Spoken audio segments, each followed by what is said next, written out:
Hey guys, it's your Designisme. Welcome back to Designisme Daily, where we design our own clothes, we design our own business, and we design our own lives. And in today's video, I'm going to be showing you guys how to create this really sexy, very pregnant friendly dress. Now, this dress is perfect for spring, it's perfect for summer. The color that I chose was very fun, and I know you guys are going to enjoy creating this dress while I'm creating this dress. So without further ado, let's go ahead and jump into today's video, and I hope you guys enjoy.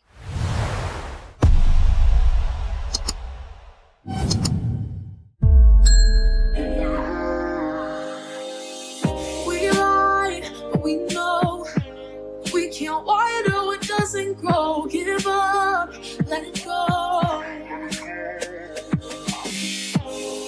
But we fell apart just in time.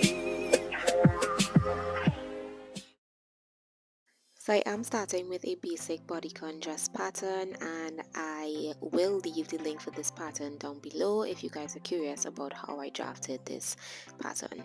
I'm tracing the pattern on fresh paper because obviously I am going to manipulate the pattern, and I really want my original pattern to remain the same for when next I want to use it. So go ahead, trace your pattern on fresh paper and follow along. I obviously only need a half of the pattern, but I do need a back and front because the front and the back is different.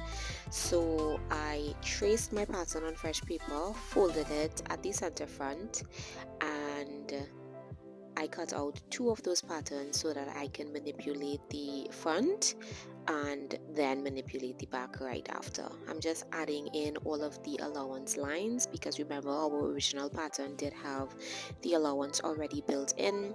So I'm more or less just transferring all of the markings and information from the first pattern onto this new pattern. I'm adjusting the neckline first because I know that I wanted my neckline to be a little bit lower. So that's what I'm doing right here. And this part, you guys are just gonna have to follow along. Just look and follow along. Yeah, it's pretty self-explanatory. I'm transferring all my major lines. So I need to know exactly where my waistline is, where my hip line is, etc. That way I can manipulate the design how I want it and how I would like it to fit. So here I am just I'm drawing the line so that I know exactly how I want the top portion of my dress to fit, but I obviously need to know exactly where that underbust line is, which is what I'm marking right now, and I need to know exactly where my waistline is so that I know exactly how high up I want the top part of my dress to be, and you know, all of that good stuff. So just kind of follow along as I'm drawing. Most of this I'm doing freehand because I could literally just look at the pattern and visualize exactly how I want it to look. But I am using the correct tools obviously so that I have accurate lines. Alright, so even though I'm freehanding some of it, I am going in with the correct rulers in order to maintain the accuracy of my lines. Alright, so this is the shape that I want at the top, and remember it's only half of the pattern because we are going to cut these pattern pieces on fold. Alright, so just keep that in mind. This is a completely symmetric dress, so it's just half of the pattern. Alright, now I am more or less just mapping out what I want the bottom of my dress to be. I wanted it to stop like 2 inches below the waistline and then kind of just taper into the center. So that is what I am doing right now, and I'm just using my ruler to facilitate the vision. Alright, super simple. I'm comfortable with the way it looks, and now I'm just adding in the allowance for the adjusted areas.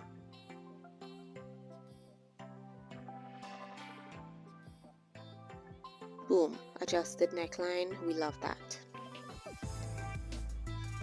Now what I'm going to do now is I'm lining up the front of my dress with the back pattern of my dress, and I am making sure that all of those lines, just like I did with the front, I'm just mirroring those lines, those major lines, but I'm also making sure that the lines at the front taper in or like filter in, or like blend in. That's the right word. They blend in with the lines at the back. So obviously there's, at the back of the dress, it looks like a two-piece. It looks like a top and skirt, and then the front of the dress, well, the side of the dress, it looks like a top and skirt as well, but the front, you can see that it clearly connects at the front. Alright, but we want everything to be very, very flush at the side seam. So I'm cutting the front of my dress into two pieces, obviously, but I am going back in to add the allowance. So I'm adding some paper in order to add back that allowance, and I did leave a full 1-inch allowance just because I just left. You could leave a half-inch if you want. I could have left a half-inch if I wanted, but I just preferred to leave a full inch just in case. Alright, so I am extending the top of the front right there because it is going to fold over. And of course, in order to finish off my patterns, I am just marking them up, making sure that all of the instructions, the cut instructions, the name of the pattern pieces, etc. is on the pattern, so I know exactly how to lay this pattern on my fabric when it's time to cut and construct. So once I have my pattern done, I'm just going to take out my essentials that I will need. I have my fabric, I have my pattern pieces already perfected, and this is just basic 4-stretch cotton lycra fabric, so it stretches in 4 different directions, which is great, and this color is absolutely lovely. I also have my fabric scissors as well as my bowl of pins. So yeah, I'm just gonna jump right into it.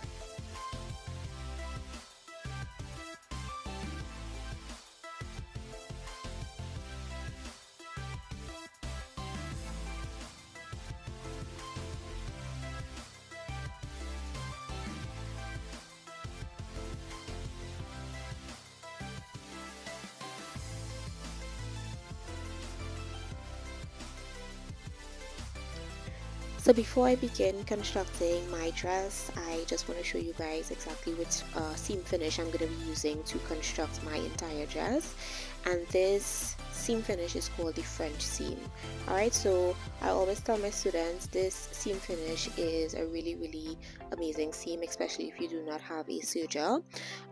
It requires you to stitch twice, obviously. The first stitch that you're placing would be on the right side of your fabric. So I'm just lining up my 2 pieces of fabric, wrong sides facing each other. I'm stitching a 1/4 inch away from the edge of the fabric, and that's the reason why I left a 1/2 inch allowance along my pattern. And then I am trimming down the allowance to 1/8 of an inch.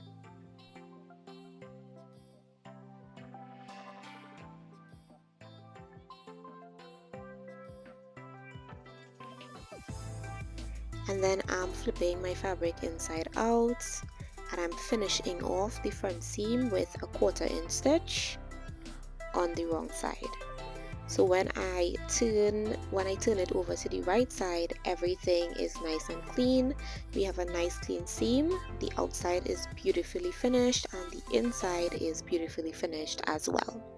So let's go ahead and start constructing our dress. So I'm starting with the construction of my back pieces first, and that is because I want my back pieces to be fully constructed so that it's just to put the back and the front together and construct the side seams.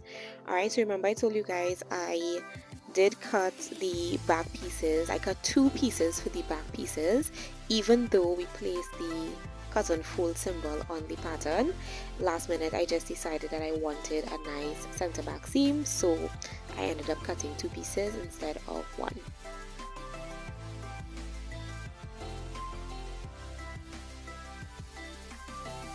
I'm placing the back and front of my top pieces together, and we're just going to close off our side seams as well as the shoulder seams using the front seam as well.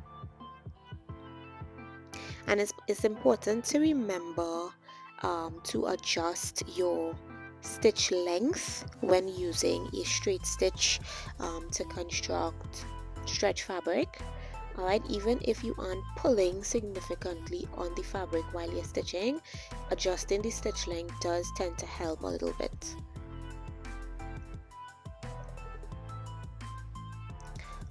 So what I'm doing now is I'm just trying to decide exactly if I want to construct the necklines and the armholes first, or if I just want to construct the hem and then move on to the skirt.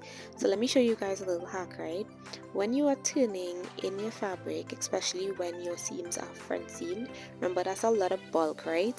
So in order to eliminate the bulk, you can actually snip like I did, fold the allowance over to one side and the other piece to the other side. And what this does is it really eliminates the amount of bulk when you fold the allowance up in order to hem whatever it is you're hemming. Alright, so remember we left a full inch at the hem of the top. We folded over a ½ inch and then a ½ inch again for a total of a full inch. And of course we're just stitching that in place. I'm setting that aside just to work on my skirt portion, and I'm closing off the center back first using the front seam as well, and then I'm just placing the front of my skirt on top of the back and closing off the side seams using the front seam as well.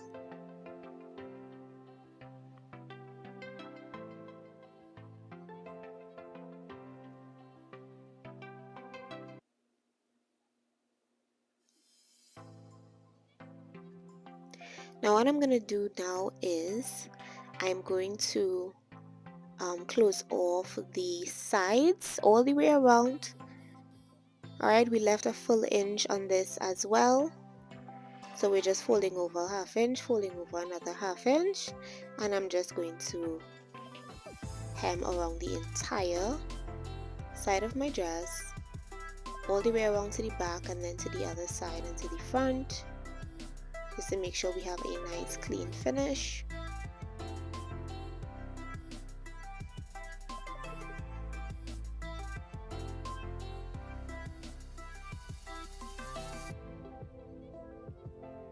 And the way how cotton lycra is set up, I really do not need to pull this a whole lot when I'm stitching, even though I am using a straight stitch. Simply adjusting the length of my stitch was enough in order to maintain the stretch, the amount of stretch in this fabric, but not to stretch it out in a way that doesn't look too desirable.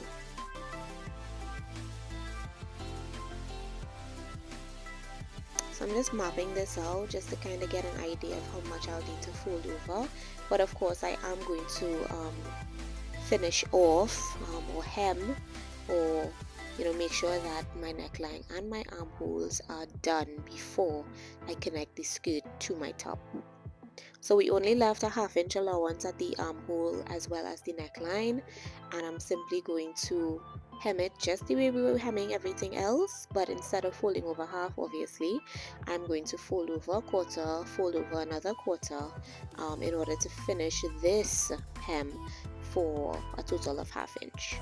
Now if you guys have a serger, now bear in mind I have a serger as well, but I just do not use it. Alright, I prefer to utilize all the other amazing stitches and seam finishes that exist. However, if you have a serger and you want to use yours, then it's nothing to just serge off your edges and fold over once and do your nice top stitch in order to finish. Alright, so don't stress yourself out unnecessarily if it's really not your thing. Alright, but this is just how I choose to finish off mine. So I'm just folding that in a ½ inch. I'm making sure that it is wrapping comfortably around my top and it's not like making it ruche or anything. I'm personally not a fan of that sort of ruching bow top vibe. Like that had its year back in like 2010 and now I'm over it. I think we're all over it. Right, so I'm just making sure that it has enough room, and I'm just placing a nice top stitch in order to secure our skirt to our top.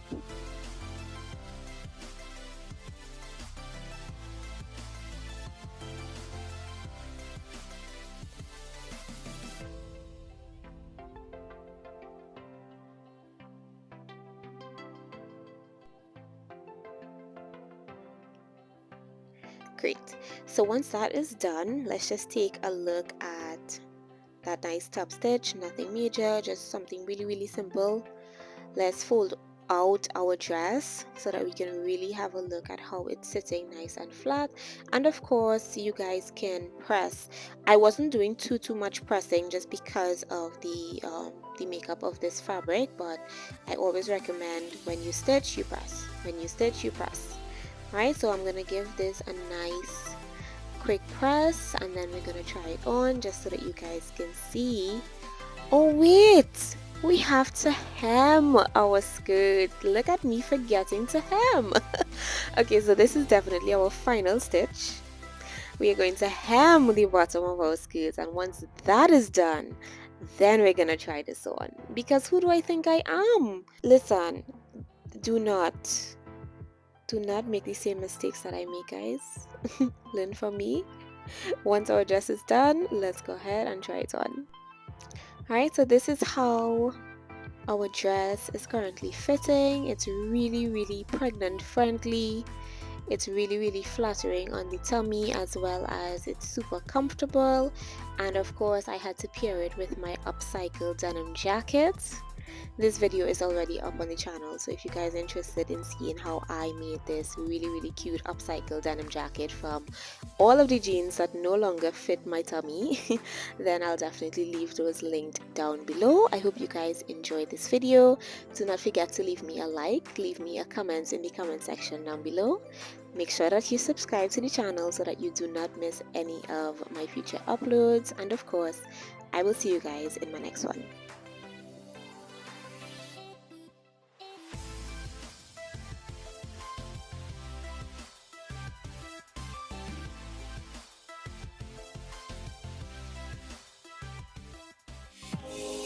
But we fell apart just in time.